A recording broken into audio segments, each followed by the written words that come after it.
Hello students, હવે mechanical engineering 1માં આપણે chapter number 2 metal working પ્રોસેસીસમાં આગળના ટોપિક જોઈએ. એમાં સૌથી પહેલું છે રોલિંગ પ્રોસેસ. હવે રોલિંગ પ્રોસેસ એટલે શું? તો રોલિંગમાં શું કરવાનું છે કે જે મેટલ છે એ મેટલને ગરમ અથવા તો ઠંડી મેટલને આવી રીતે બે રોલર છે એ બે રોલરમાંથી પાસ કરાવવાની. તો આ જે પ્રોસેસ છે આ પ્રોસેસને કઈ પ્રોસેસ કહેવાય છે? રોલિંગ પ્રોસેસ કહેવાય છે.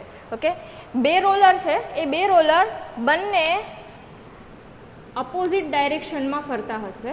ઓકે, અને ત્યાંથી આ જે તમને દેખાય છે મેટલ છે એ મેટલને પાસ કરાવવાની. તો જે રોલર છે એ રોલરના ફોર્સના કારણે આ જે મેટલ છે એ મેટલના એરિયામાં શું થશે? ઘટાડો થશે. ઓકે, સપોઝ T1 થિકનેસની મેટલ છે તો આપણને સામે T2 થિકનેસની મેટલ મળશે. તો આ જે પ્રોસેસ છે એ કઈ પ્રોસેસ છે? રોલિંગ પ્રોસેસ છે. ગરમ કે ઠંડી મેટલને બે વિરુદ્ધ દિશામાં ફરતા રોલરમાં પસાર કરીને જે પ્રક્રિયા કરવામાં આવે છે તેને શું કહેવાય છે? રોલિંગ પ્રોસેસ કહેવાય છે. હવે રોલિંગ પ્રોસેસમાં શું થાય છે? તો રોલિંગ પ્રોસેસમાં આ જે આર્ક AB દેખાઈ રહ્યો છે AB, એ આર્ક ABને કહીશું આપણે આર્ક ઓફ કોન્ટેક્ટ.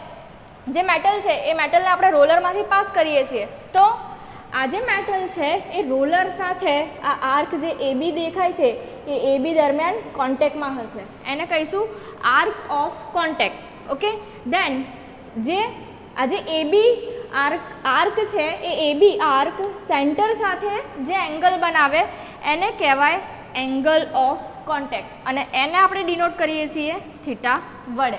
હવે એક વસ્તુ આમાં ધ્યાન રાખવાની છે કે આ જે મેટલ છે એ મેટલને જ્યારે તમે બે રોલર વચ્ચે પાસ કરાવો છો ત્યારે આ મેટલ પાછી ના પડે એની માટે જે એંગલ ઓફ કોન્ટેક્ટ છે એ angle of contact angle of friction કરતાં નાનો રાખવામાં આવે છે. એંગલ ઓફ ફ્રિક્શન કરતાં નાનો રાખવામાં આવે છે, જેથી કરીને જ્યારે મેટલ છે એ મેટલને તમે બે રોલર વચ્ચેથી પાસ કરશો તો આ મેટલ જે છે એ પાછી પડશે નહીં, અને આપણી જે રોલિંગ પ્રોસેસ છે એ રોલિંગ પ્રોસેસ ઇઝીલી થઈ શકશે. હવે આ જે એંગલ ઓફ કોન્ટેક્ટ છે એ એંગલ ઓફ કોન્ટેક્ટ ફાઇન્ડ કરવાની ફોર્મ્યુલા શું છે? T1 - T2/2R, જ્યાં T1 છે એ શું છે? આપણે જે મેટલ છે એ મેટલને રોલિંગ કર્યા પહેલાંની થિકનેસ છે, અને T2 છે એ મેટલ છે એ મેટલના રોલિંગ કર્યા પછીની થિકનેસ છે. ઓકે, તો આટલી થિયરી તમારે રોલિંગ પ્રોસેસમાં લખવાની થશે. હવે ટાઈપ્સ ઓફ રોલિંગ પ્રોસેસ. તો બે ટાઈપની રોલિંગ પ્રોસેસ છે mainly, hot rolling and cold rolling. Most important question છે કાં તો એક્ઝામમાં હોટ રોલિંગ અને કોલ્ડ રોલિંગનો જે ડિફરન્સ છે એ ડિફરન્સ પૂછાય છે, ઓર એક્ઝામમાં એવી રીતે પૂછાય કે એક્સપ્લેન હોટ રોલિંગ, 3 માર્ક્સમાં પૂછાય ઓર 4 માર્ક્સમાં પૂછાય. અધરવાઇઝ એવું પૂછાય કે એક્સપ્લેન કોલ્ડ રોલિંગ, ઓર ત્રીજો ક્વેશ્ચન એવી રીતે પૂછાય કે give the difference between hot rolling and cold rolling. Hot rolling અને કોલ્ડ રોલિંગનો તફાવત જણાવો. હવે આમાં એક વસ્તુ યાદ રાખવાની છે કે બંનેનો ડાયાગ્રામ સેમ આવશે. ઓકે, અને આમાં તમારે યાદ રાખવાનું છે કે આ જે બે રોલર છે એ બે રોલર હંમેશા વિરુદ્ધ દિશામાં ફરશે. હવે હોટ રોલિંગ આપણે કોને કહીશું? જ્યારે પણ મેટલને તેના રીક્રિસ્ટલાઇઝેશન ટેમ્પરેચરથી વધારે તાપમાન પર ગરમ કરીને અને પછી તેના પર જે રોલિંગ પ્રોસેસ કરવામાં આવે તેને શું કહેવાય છે? Hot rolling process. શું કરવાનું છે? મેટલ છે એ મેટલને આપણે કેટલા ટેમ્પરેચર પર ગરમ કરવાની? રીક્રિસ્ટલાઇઝેશન ટેમ્પરેચરથી ઉપર ગરમ કરવાની, અને પછી રોલિંગ પ્રોસેસ કરવામાં આવે તો એને શું કહેવાય છે? હોટ રોલિંગ પ્રોસેસ કહેવાય છે. હવે આપણી મેટલ છે અને બે રોલર છે એ બે રોલર, એક રોલર આ ડાયરેક્શનમાં ફરશે અને બીજું રોલર આ ડાયરેક્શનમાં ફરશે, અને વચ્ચેથી તમારે મેટલ પાસ કરવાની છે. આ જે તમને દેખાય છે એ છે ગ્રેન બતાવેલા છે. જ્યારે તમે પ્રોસેસ કરી દેશો એના પછી આનો જે ક્રોસ સેક્શનલ એરિયા છે ક્રોસ સેક્શનલ એરિયા ઘટશે. મતલબ કે જે પણ મેટલ છે એ મેટલની થિકનેસમાં જોઈતો એવો ઘટાડો આપણે રોલિંગ પ્રોસેસથી કરી શકીએ છીએ. ઓર આપણને કોઈ શેપ આપવો હોય, કોઈ પણ મેટલને આપણે શેપ આપવો હોય તો શેપ પણ આપણે રોલિંગ પ્રોસેસથી આપી શકીએ છીએ.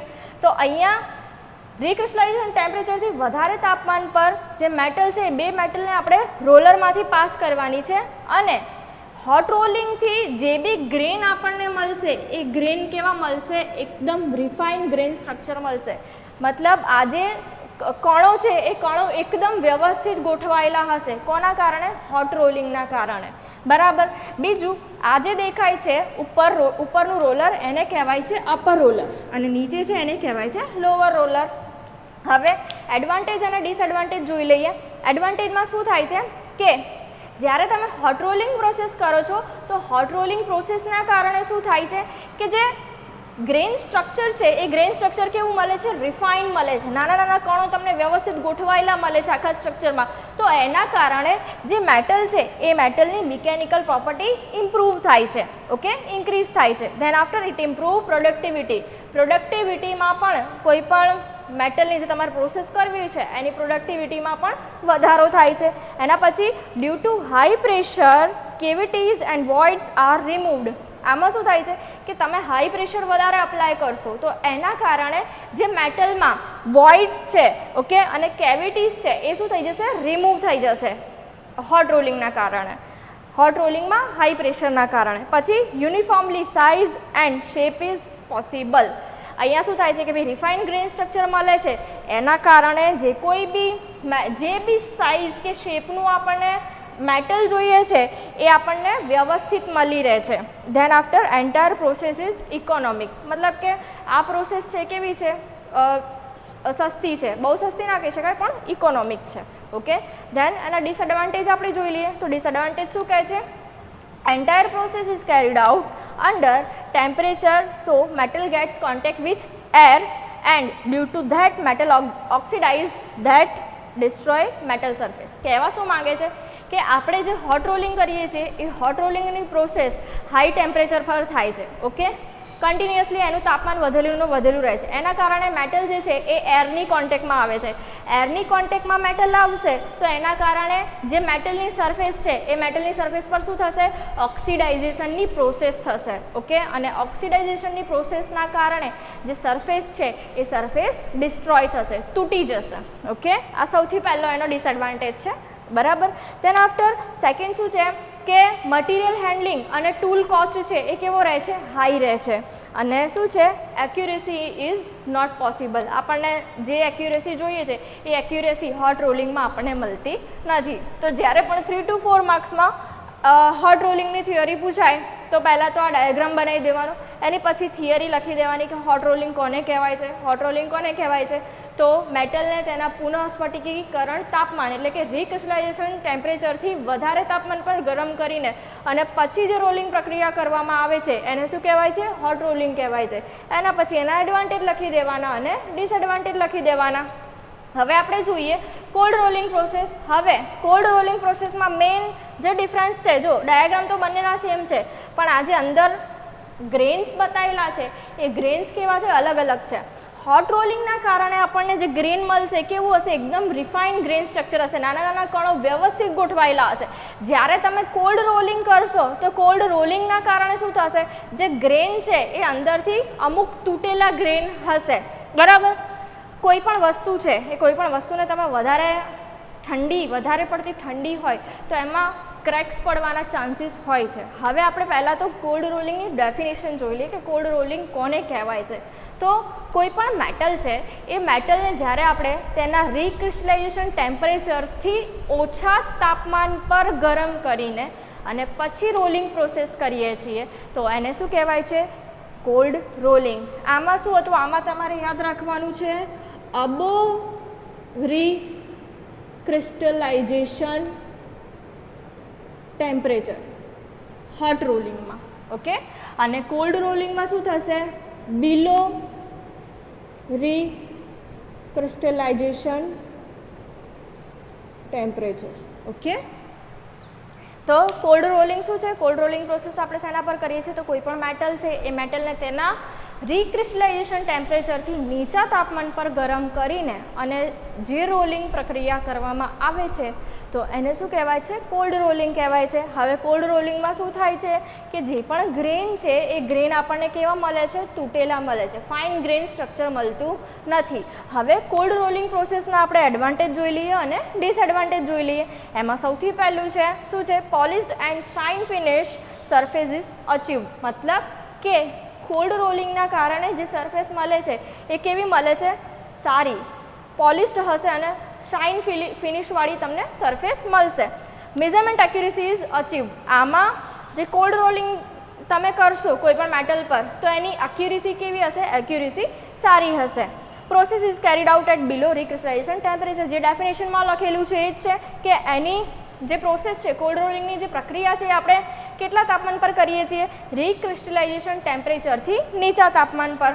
હવે આમાં તાપમાન જે છે તાપમાન વધારે હોતું નથી, એટલા માટે મટીરિયલ હેન્ડલિંગ અને ટૂલ કોસ્ટ જે છે એ કેવો છે? મિનિમમ છે. એટલે નેક્સ્ટ એનું એડવાન્ટેજ શું છે? Minimum cost. Than after porosity is reduce. જે મટીરિયલમાં છિદ્રાળુતા હોય તો એ છિદ્રાળુતા દૂર કરી શકાય છે, પોરોસિટી દૂર કરી શકાય છે કોલ્ડ રોલિંગના કારણે. ધેન આફ્ટર સેમ આમાં જે એડવાન્ટેજ હતો એ સેમ એડવાન્ટેજ કોલ્ડ રોલિંગમાં પણ છે. મિકેનિકલ પ્રોપર્ટી શું થાય છે? ઇમ્પ્રૂવ થાય છે. Then after impurities are uniformly distributed. હવે આમાં જે કોલ્ડ રોલિંગ પ્રોસેસ તમે કરો તો કોલ્ડ રોલિંગ પ્રોસેસ પછી કોઈ પણ મેટલની જે ઇમ્પ્યોરિટીઝ છે એ ઇમ્પ્યોરિટીઝ આખા મેટલમાં યુનિફોર્મલી ડિવાઈડ થઈ જાય છે. તો આ એના એડવાન્ટેજ થઈ ગયા. ધેન આફ્ટર છે ડિસએડવાન્ટેજ. ડિસએડવાન્ટેજ શું કહેવા માંગે છે? તો આ જે પ્રોસેસ છે એને આપણે રૂમ ટેમ્પરેચર પર કરીએ છીએ, બરાબર? તો રૂમ ટેમ્પરેચર પર કરીએ છીએ તો એના કારણે આપણને વધારે ફોર્સ અપ્લાય કરવો પડે છે. જ્યારે પણ તમે મેટલને બે રોલર વચ્ચેથી પાસ કરો છો અને રૂમ ટેમ્પરેચર પર હોય અથવા તો નીચા તાપમાન પર હોય તો એના કારણે જે ફોર્સ આપણે અહીંયા અપ્લાય કરવો પડે એ વધારે કરવો પડે છે. તો આ એક એનો ડિસએડવાન્ટેજ થયો. એના પછી શું કહે છે કે ગ્રેન્સ આર ડિસ્ટોર્ટેડ. એ તો મેં તમને કીધું જ કે ગ્રેન્સ છે એ ગ્રેન કેવા મળે છે? આપણને તૂટેલા મળે છે. Decrease ductility. Cold rolling process છે એ મેટલની ડક્ટિલિટીમાં શું કરે છે? ઘટાડો કરે છે. અને પ્રોડ્યુસ રેસિડ્યુઅલ સ્ટ્રેસીસ. મતલબ કોલ્ડ રોલિંગના કારણે જે મેટલ છે એ મેટલમાં શું છે? રેસિડ્યુઅલ સ્ટ્રેસીસ ઉદ્ભવે છે, બરાબર? તો આ થઈ ગયું રોલિંગ પ્રોસેસ. અને રોલિંગ પ્રોસેસ જે ટોપિક છે એ મોસ્ટ ઇમ્પોર્ટન્ટ ટોપિક છે. એમાં ખાસ જે રીતે મેં 3 ક્વેશ્ચન તમને કહ્યા એ 3 ક્વેશ્ચન જીટીયુમાં પૂછાય છે. 3 રીતે ક્વેશ્ચન પૂછાઈ શકે, એટલે આ પ્રોસેસ તમે સ્કીપ ના કરી શકો. બીજી વસ્તુ, એક સેલ્ફ સ્ટડી હું તમને આપું છું. હોટ રોલિંગ અને કોલ્ડ રોલિંગ વચ્ચેનો જે ડિફરન્સ છે એ ડિફરન્સ તમારે જાતે પ્રિપેર કરવાનો છે. કેમ કે મેં હોટ રોલિંગ અને કોલ્ડ રોલિંગ તમને એક્સપ્લેન કરી દીધું છે. એનો ડિફરન્સ તમારે જાતે પ્રિપેર કરી લેવાનો. તો આજે આપણે કેટલું જોયું? રોલિંગ પ્રોસેસની ડેફિનેશન જોઈ, એના પછી ટાઈપ્સ ઓફ રોલિંગ, એમાં હોટ રોલિંગ અને કોલ્ડ રોલિંગ. હોટ રોલિંગ વિશે એક્સપ્લેન કર્યું અને કોલ્ડ રોલિંગ વિશે એક્સપ્લેન કર્યું. ઓકે, નેક્સ્ટ ટોપિક આપણે નેક્સ્ટ લેક્ચરમાં જોઈશું. Thank you.